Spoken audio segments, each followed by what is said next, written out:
Hi, and welcome to OZDeals. Here we help real estate investors identify great deals in qualified opportunity zones across the USA. So each week, we're going to highlight 3 curated deals with all the juice and no fluff. Just great deal flow to help you put your capital to work. Hi, I'm Beto. I'm the creator of OZDeals, and we have a Texas 3-4 for you today. We're going to be going hard in my home state of Texas. In particular, we got a brand new deal in San Antonio and 2 deals in the DFW area that are going to be awesome to highlight, particularly these opportunity zones. Plus, got something extra for you, a special guest who's super familiar with the Dallas area coming up on the 3rd deal. So before we dive into things, there's a couple things that investors are going to want to know. So if you have capital gains that you want to roll over into a qualified opportunity zone fund, the IRS is letting you do that if you earn those gains from October 4th of last year, 2019, through July 4th of this year. You still have till the end of the year to roll over those capital gains. If those gains happen in 2019 with a partnership, you actually might be eligible for any capital gains back through 2019. So in a rare example of something that you want to get done before this terrible year ends, talk to your CPA, talk to an investment advisor if you're thinking about rolling over some of those capital gains. Otherwise, after the end of the year, we're going to go back to the normal system where there's 180 days to invest your capital gains. But stay tuned because there's a lot of chatter about the Biden administration extending some of those deadlines that real estate investors have been given. So cool, let's dive into the deals here. First, coming at you with something in pretty much almost downtown, super central Dallas, this 1910 South Good Latimer Parkway. It's 2 industrial properties in particular. Love that it is currently inhabited by a tenant that's doing good things, and it's also like showing a floor room. One of the things I like about this deal is that both properties are air conditioned from an industrial perspective, and talking to some Texas investors around, you'd be amazed at how often industrial buildings in Texas don't have air conditioning, so that you have a bunch of workers in the middle of the Texas summer not doing what they need to, not really enjoying their jobs. And so anyway, really great prospects for leasing these out at very solid rates. Of course, it's also already leased up at $122 a square foot. I'm excited to show you where this is. So let's hop over to the Google Maps and just quickly take a look at yes. So flying into the Dallas-Fort Worth area here, just a quick reminder, if you like these layers of opportunity zones, you like investing with Google Earth, checking around and moving around like this, check out remapdata.com. That's a website that I have that creates these parsed out layers and lets you easily explore opportunity zones and other deals on your time. So yeah, what I really like, getting back to this deal here, let's get this property knocked in here, 1910. South Good Latimer. All right. So as we fly in, let's see. Oh, as Google Earth takes its time. There we go. So as we fly in, really loving here, this particular opportunity zone, as you can see, is really, I'm gonna switch off the opportunity zones. It's really in a central area of Dallas that people are excited about, particularly this Deep Ellum area, right? So last week we talked about the Oak Cliff area, maybe that being the Brooklyn analog. I would think of Deep Ellum as maybe the Lower East Side analogy, because you really have a lot of hot, cool bars, great looking people, just a great scene. And with that, hot gentrification scene, you have a lot of other investors investing deeply in the area, particularly on this. So this is, right in the middle of this exchange highway. You think, oh, maybe this is industrial, but this is actually on the other side of the Deep Ellum. Both of these properties here are slated, so this big one here and this big one here are slated for huge mixed-use retail and a large multifamily housing, such that there's going to be a boom in foot traffic. So this, I really love this property for holding on to the industrial value for the time being, and then maybe letting an institutional investor come in like they have right next door and making this, whatever they want to, as the connection between a lot of this housing and Deep Ellum happens. Really love what's going on there. All right, cool. Let's get back to the other deals here. So next on our list is Cattleman's Square portfolio. So, with this deal, this just came online. I'm going to actually dive into this a little more next week in terms of the specifics. It's offered at 4.5 million, under $100 a square foot, definitely not bad. But before we do that, what I highlighted in this week's newsletter is that a lot of this opportunity zone value is driven by the fact that UTSA is the largest university in town, is going to be dumping over 250 million already committed right next door to this property for a couple of new schools to expand their downtown footprint. And they want to spend a lot more, and there's a lot of support for this. So let's take a look at the map in terms of where this is. Let's see. Hold on one second. And then I'm going to bring up this portfolio here. Oh, no, that's the Oak Cliff portfolio. Where's my other portfolio? There we go, back down to San Antonio. Down the very, very busy I-35. You can see, by the way, why I-35 is quickly becoming the most congested highway in the country.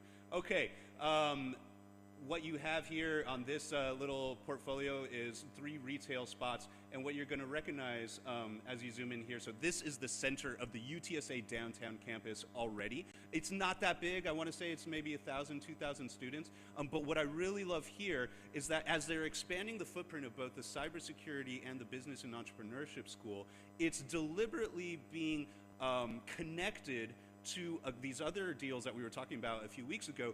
That is the heart of this small tech center in San Antonio. And of course, you're thinking San Antonio, you're not thinking tech center, but what you really have to recognize is that when you're investing in some of these opportunity zones, you're investing in the neighborhood in particular, you're investing in some of the niche industries, and this is a niche that is actually come in and served itself well, not only in the kind of small startup space, but in the big, more established players. So as all this infrastructure gets built in between the downtown tech center and UTSA, boom, here is right here, right next door is this amazing retail little portfolio. I'm very excited about to talk more about that next week.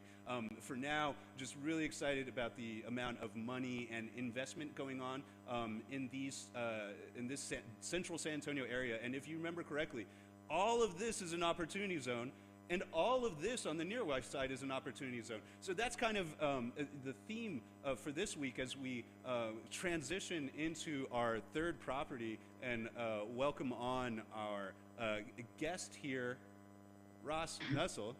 How are you doing? Hey, you doing well? How are you? Good. So I was, before we introduce you here, I was going to say, I think the theme of this week is amazing opportunity zones that are surrounded by growth. So I want you to dive into that a little bit. But very first, congratulations, you just got a new kid. That's awesome news. Appreciate that. Also, admire the hustle hopping on a work call at the end of that same week. Hey, dude, you got to do, right? Absolutely. So yeah, introduce yourself and your business. Cool, man. Appreciate it. Yeah, so I'm Ross. My company, Outhouse Offers, a real estate investment company out here in DFW. We primarily focus on single-family residential, but definitely commercial, single-family, they all kind of overlap.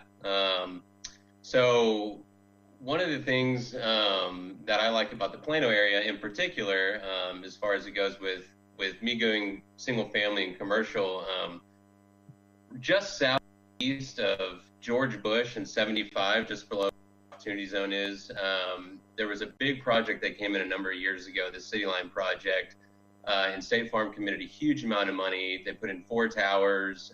Raytheon came in and put in a big tower as well. And so on the single family side for me, I always look for areas kind of in the radius where these big mixed use properties are coming in, just because I know that depreciation and the values of those areas are just naturally going to go over the years, especially as the projects come online. So I've always really loved the Plano area. Obviously, West Plano gets a lot more hype off the because it's had an explosion over there, but I really liked East Plano just because there's kind of been this bubble that's been leading up to George Bush in '75 that I think has finally spilled over.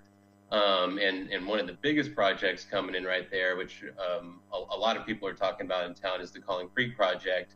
It's a $1 billion redevelopment. They're putting in tons of multifamily, tons of hotels, everything like that. It's supposed to be more of a pedestrian friendly. So there's going to be a lot of foot traffic, parks, hiking trails, and it's just going to be an explosion of growth in that area, which I think is going to bring East Plano more online with what we've been seeing with West Plano as well. And so, for this particular stream, as it pertains to opportunities, which I don't know what you want to dive into, if you just want me to get right into opportunity zone investment areas. So what I really like about this area, this third property that you've brought up here, right there along Parker and 75 area. Right. And by the way, our audience can see it. I don't think you can, but I am. Okay. I am on Google Earth just with the pin there. So feel free to talk about the area. Mm-hmm.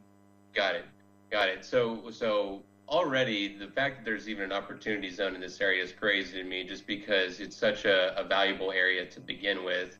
And there's already been a lot of growth in the area. So there was this old dilapidated mall right off of K Avenue in Spring Creek. I believe it was called the Plano Market Square Mall. And it's about 30 acres, but it's basically just a ghost town, nothing going on there. But there was a company, a Houston-based company that came in recently. They're doing a huge mixed-use development property there, redoing the whole area. And just last month, actually, it was their plans were unanimously approved by the city. So they're going to be dumping millions of dollars in there already. So it's a great area. Like I said, I love Plano. Even north of that, it's already kind of exploded as well with outlet malls and everything. So I feel like this is really going to fill in that gap between Plano and Allen and McKinney, where you're just going to see huge growth over the next few years. Definitely. And I think what we can see on this map from a Google Earth point of view is that it's surrounded by, there's just a bunch of housing, right? And so tell me about the population, if we're encouraging investors to take a look at this retail deal. Tell us about like the housing. You're a little more familiar with the residential market. What's going on in that area? Yeah, so really, I mean, the whole area, like I said, commercial or not, there's just been a huge growth and explosion. And I think that's happened, even over the last 5 to 10 years. Like I said, that with commercial and with residential, there was just this bubble bursting from the city that kind of went to 635 and 75 in the total, and then that exploded. And then it's kind of, over the last decade gotten up to 75 and George Bush, which now that explosion's going over. So, I mean, a lot of these homes, especially the East Plano area, right now, those are really good rental areas. Usually if I'm doing anything in those areas, it's a lot of rental. It's just because you can still get them for really inexpensive. The school districts, Plano ISD is not bad whatsoever. If I was doing more of like the Central Plano, West Plano, my whole focus is a little bit more on flips, just because you can really sell. Those homes have exploded in growth as far as what you used to, from the grandma's time cap can buy there to the 4,000 square foot mini mansions they're putting in there now. You can really get a lot of money on that side. So my strategy changes a little bit depending on which side of Plano I'm on. But to me, like the buy and hold play in East Plano is really good right now. Just like I said, with that Calling Creek project, that's not really supposed to come out until 2022, the first phases of it. Right. So I think a lot of the appreciation and growth is still to come in those areas. But yeah, I mean, I love any deal I can get in the Plano area, I'm all about it. Exactly. There's so much to love around here. And, going to this like retail deal that we highlighted, I think that's definitely an appreciation play, probably, right? This is for someone who's willing to gamble a little bit, and maybe they're a developer on this retail pad. But, what I really like that you pointed out is that it's really the housing and the population and the jobs that's supporting, the growth in the Plano area. And so I'm definitely going to be on the lookout for more deals in this opportunity zone in particular as they come along, because I think multifamily, and particularly like a multifamily value add, is where investors could really hit it out of the park here. Yeah, and I love it too, just because a lot of this growth, what they're doing, a lot of this stuff coming in is professional office space. You're going to have a lot of these young professionals and families coming in that are also just going to really, really make the market, I think, go up and make the prices appreciate a lot. So Absolutely, totally agree. Well, Ross, I want to give you a quick thank you, but I have one more very important question for you. Give me yeah, your probability on the Aggies making the college football playoff this year.